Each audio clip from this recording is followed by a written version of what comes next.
Assalamualaikum warahmatullahi wabarakatuh. Berjumpa kembali di kanal YouTube Sutarno Azaria Adventure.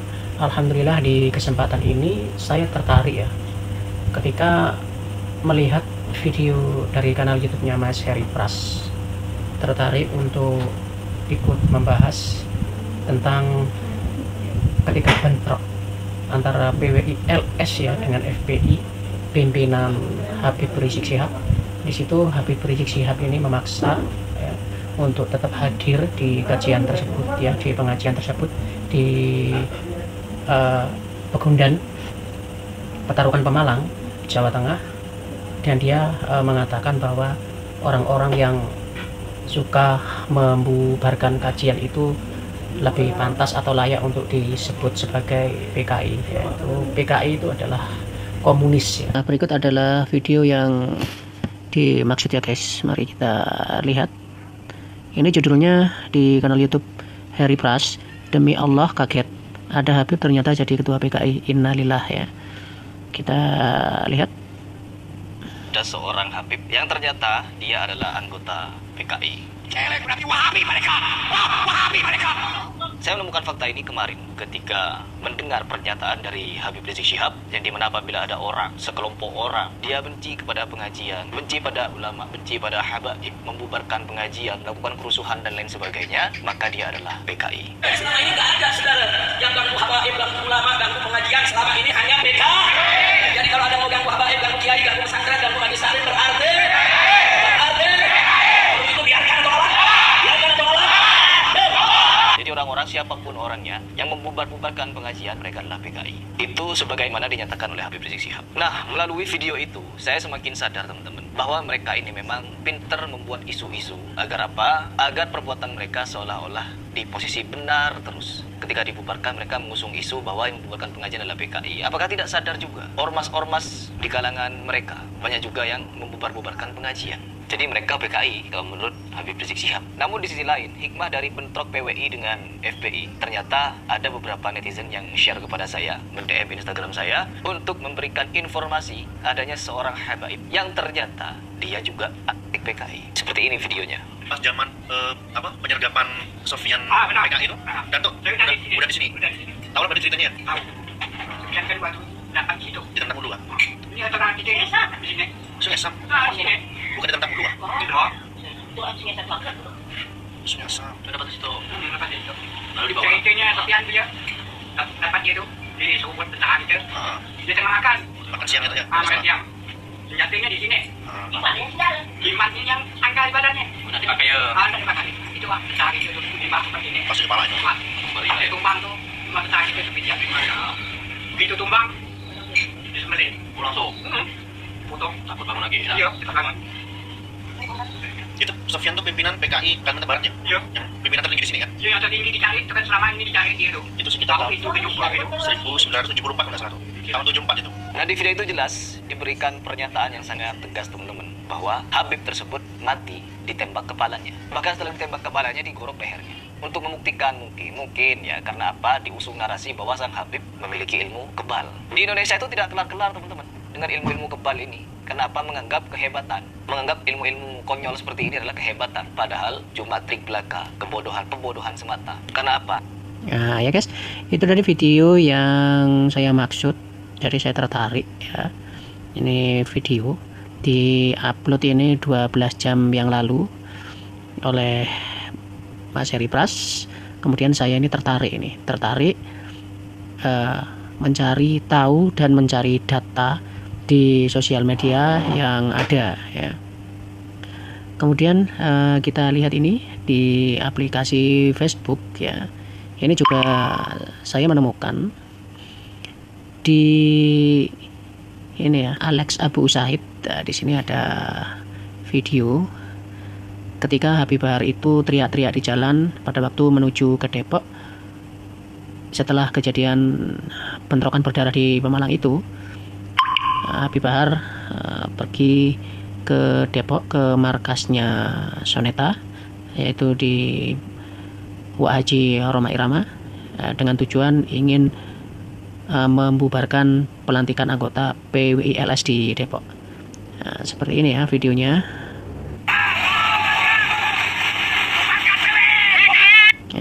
momen Habib Bahar berikan orasi di jalan kepada pengikutnya untuk bubarkan PWLS ya.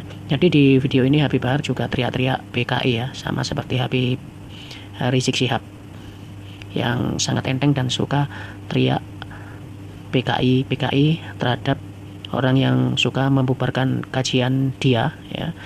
Kajiannya Habib ini dituduh sebagai PKI, neo PKI ya, neo PKI seperti itu. Kita lanjutkan videonya.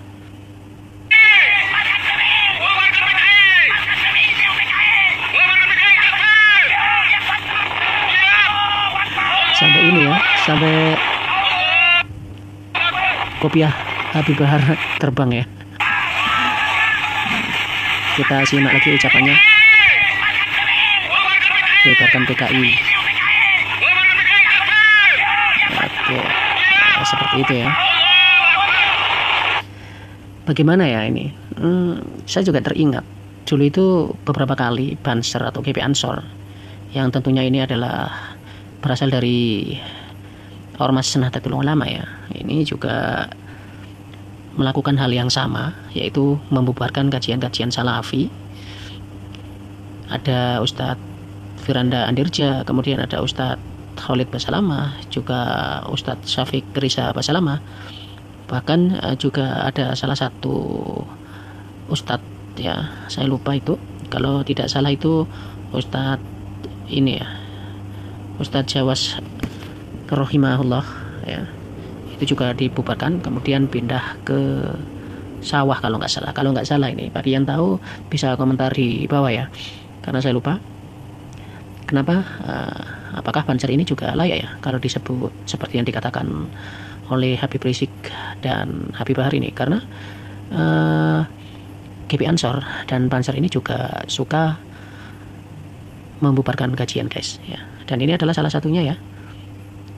Nah, ini ada beberapa video dari Ustadz Firanda ini ya, ketika dibubarkan. Mari kita simak videonya. Di sini dituliskan caption, detik-detik ceramah Ustadz Firanda dihentikan paksa tim Aswaja ya, sudah jelas ya, tim Aswaja. Dan pembenci, rupanya ini adalah akun pembenci mungkin ya, pembenci dakwah sunnah. Di sini di captionnya emang enak, ada emoji ketawa. Mukjizat, oleh karenanya Allah Subhanahu wa taala mengatakan wa innaka la'ala khuluqin azim. Sungguhnya engkau berada di atas perangai yang agung.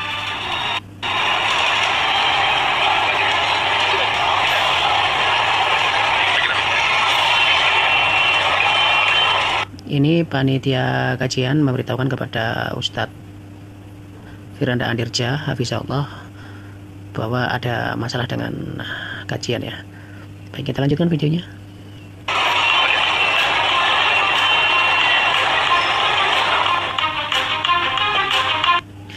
Kemudian ini lagi ya. Ini adalah video yang terjadi di Surabaya ya, di Masjid Assalam. Pengajian Ustadz Syafiq dibubarkan karena dinilai provokatif lah oleh Banser.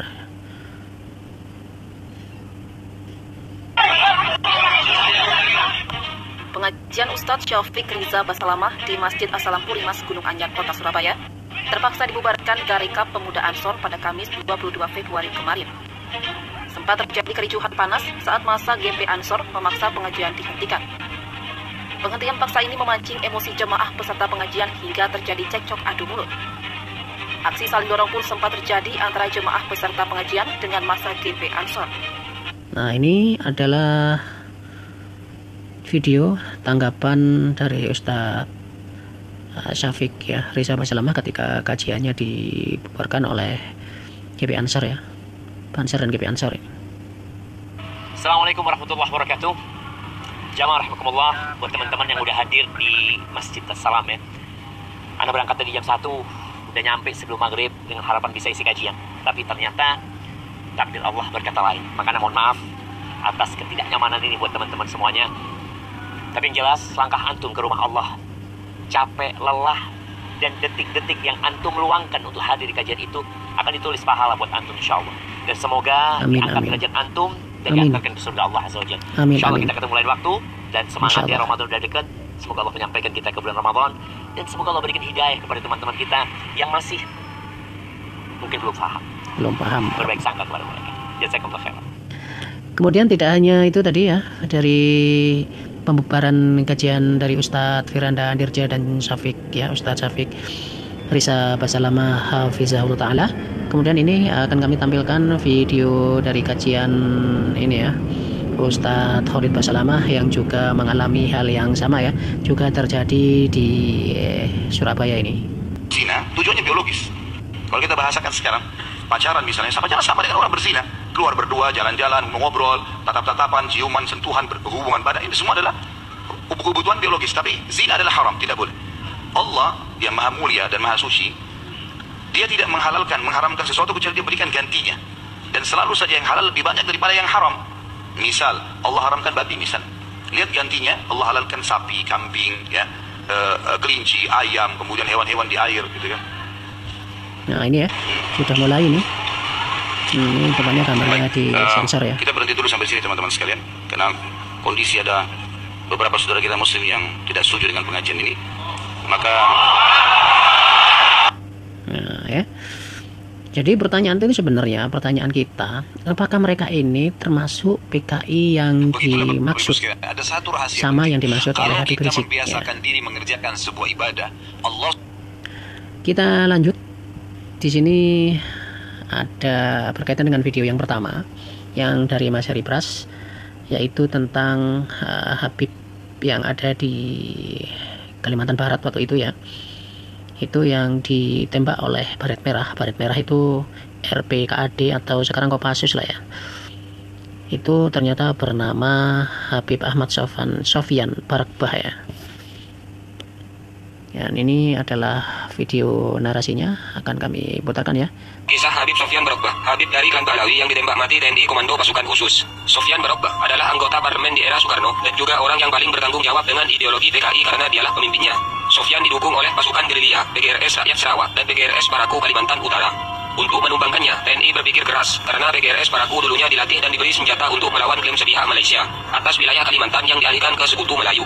TNI membentuk tim khusus yang diberi nama Kala Hitam dan berhasil meringkus Lohin. Lohin yang merupakan pengawal Sofyan Barakbah memberitahu tempat persembunyiannya. Pada 12 Januari 1974, pasukan Kala Hitam yang dipimpin oleh Letu Sutiono berhasil menembak Sofyan Barakbah di bagian kelapa. Pada saat itu Sofyan sedang makan siang dan itu adalah makan siang terakhirnya. Itulah kisah Sofyan Barakbah, pemimpin PKI, Habib dari klan Pahlawi. Ya. Kemudian kita akan baca ini dari akun halaman Sanyoto Priyo Jatmiko.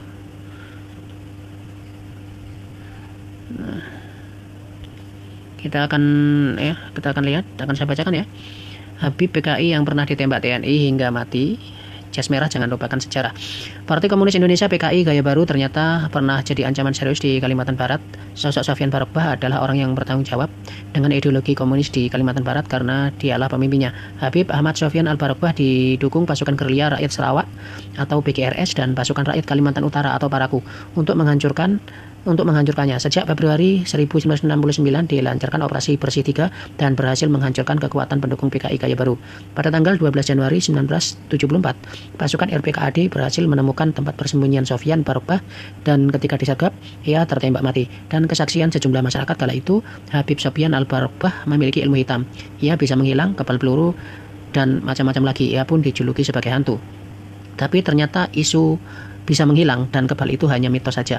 Buktinya si Habib PKI akhirnya modar juga, terkena timah panas tepat di kepalanya.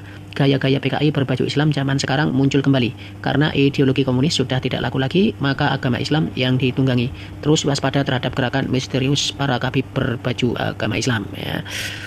Lalu sebenarnya tidak hanya Habib Sofyan Barakbah ini ya, Ahmad Barakbah ya, yaitu Habib Ahmad Sofyan Al-Barakbah ya, yang bergerak di Kalimantan Barat. Ada juga salah satunya ini ada di Wikipedia kami temukan, yaitu ada Fahrul Barakbah ya. Dan ini adalah foto beliau ya, hitam putih, dan ini belum direstorasi sehingga ini terlihat pecah-pecah lah ya, resolusinya rendah ini. Nah, di sini akan kami bacakan Haji Raden alias Fahrul Rosyid Barakbah atau Sayyid Fahrul Barakbah 1925 sampai meninggalnya ini tahun 1984 ya. Adalah seorang politikus Indonesia yang merupakan bangsawan Kutai dan sekretaris Komite Daerah Besar PKI Kalimantan Timur hingga tertangkap pada Oktober 1965 pasca kegagalan gerakan 30 September. Sebagai seorang aristokrat, ia dianggap sebagai anomali karena mendukung Revolusi Nasional Indonesia, meninggalkan gelar kebangsawanannya dan bergabung dengan PKI. Selain itu, dia juga aktif dalam BPRI dan Pemuda Sosialis Indonesia Pesindo selama Perang Kemerdekaan. Jadi ada dua, ada Ahmad Sofyan Barogbah, juga ada Fahrul Al Barogbah ya. Kamu juga bisa ya melihat yaitu di laman jejakrekam.com. Kamu di sini bisa lihat itu kronologi atau sejarah lengkapnya tentang Sofyan Barogbah ini ya. Sayyid komunis yang diburu tentara Baret Merah ya, bagian keempat. Di sini lengkap ya. Kamu bisa baca sendiri ya. Yaitu di laman jejakrekam.com. Sebenarnya dengan nama Al Barogbah ini ya, saya teringat dengan video yang pernah saya posting yang diambil dari akun Instagramnya Dira Dalva ya, Ki Haji Dira Dalva, tentang dimana Al Barogbah ini ya, ini sebuah marga mungkin ya, marga Al Barogbah ini juga terafiliasi dengan ajaran Syiah. Nah, seperti ini videonya ya. Syiah dan Wahabi atau bahkan Salafi yang sering dilabeli sebagai Wahabi itu nggak akan bisa menyatu karena memang terlalu banyak perbedaan antara kedua kubu. Makanya tidak heran ketika ada orang yang mengkritisi kegiatan orang Syiah itu langsung dicap sebagai Wahabi. Anehnya, ketika saya mengkritisi ceramah-ceramah khurafat para Habib, saya langsung dicap sebagai Wahabi. Sehingga muncul pertanyaan di kepala saya, apakah para muhibbin dan Habib ini terafiliasi dengan Syiah? Dan jawabannya, iya. Saya kasih nama-nama Habib yang Syiah. Yang pertama ada Bakir Muhammad Al-Habsyi. Beliau adalah petinggi Ijabi, Ikatan Jamaat Ahlul Bait Indonesia. Dan beliau Syiah. Kemudian ada Habib Umar Syahab, ada juga Habib Hussein Syahab, dan ada juga Habib Ahmad Al-Idrus. Fik, mereka Syiah. Kemudian ada Habib Ahmad Barogbah. Nah ini ya, Habib Ahmad Barogbah. Beliau pimpinan Pondok Pesantren Al-Hadi. Ya. Syiah. Pimpinan Kemudian, Pondok Pesantren Al-Hadi. Ternyata beliau ini yang disebut yaitu Habib Ahmad Barogbah tadi. dan ada Habib Ali Umar Al-Habsyi dan Said Abdullah Al-Haddad, pimpinan Pondok Pesantren Al-Itra.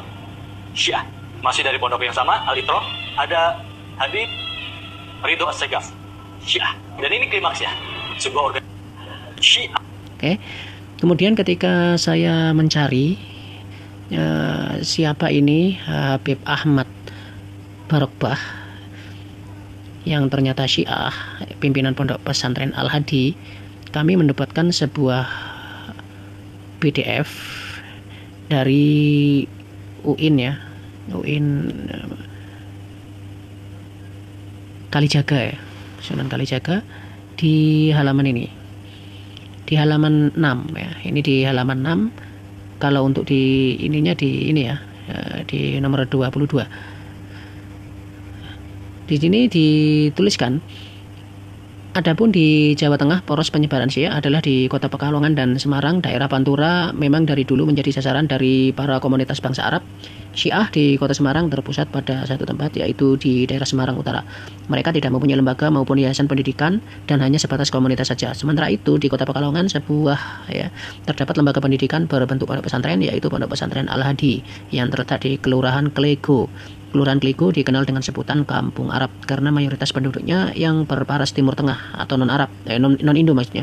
Pondok Pesantren Al-Hadi ya, ini didirikan oleh Ustadz Ahmad Barogbah pada tahun 1988 Masehi dengan jumlah santri pada tahun 2008 sekitar 60-an orang, namun pada tahun 2015 jumlah santrinya hanya tersisa sekitar 30-an orang saja. Ya. Pondok Pesantren Al-Hadi Pekalongan aktif mengirim para alumninya untuk belajar ke Universitas Hauzatul Ilm Iran. Kurikulum dan sistem pendidikan yang diajarkan bahkan bisa dibilang hampir sama dengan apa yang diajarkan di Hauzatul Ilm di Iran. Pondok Pesantren Al-Hadi juga aktif melaksanakan kajian dan diskusi serta ritual-ritual Syiah seperti perayaan Asyura, Ghadir Qum, dan perayaan Arba'in Imam Hussein. Nah ini. Oke guys, demikian video konten kali ini yang dimana ya saya membahas tentang ketertarikan saya untuk meneliti dan menjabarkan fakta-fakta apakah benar ada Habib yang dulunya itu dalam sejarah itu adalah komunis ya, pimpinan komunis di Indonesia, dan itu ternyata ada dan benar adanya. Oke, insya Allah kita akan bertemu kembali di lain kesempatan dengan pembahasan yang lain pula. Barakallahu fikum, wassalamualaikum warahmatullahi wabarakatuh.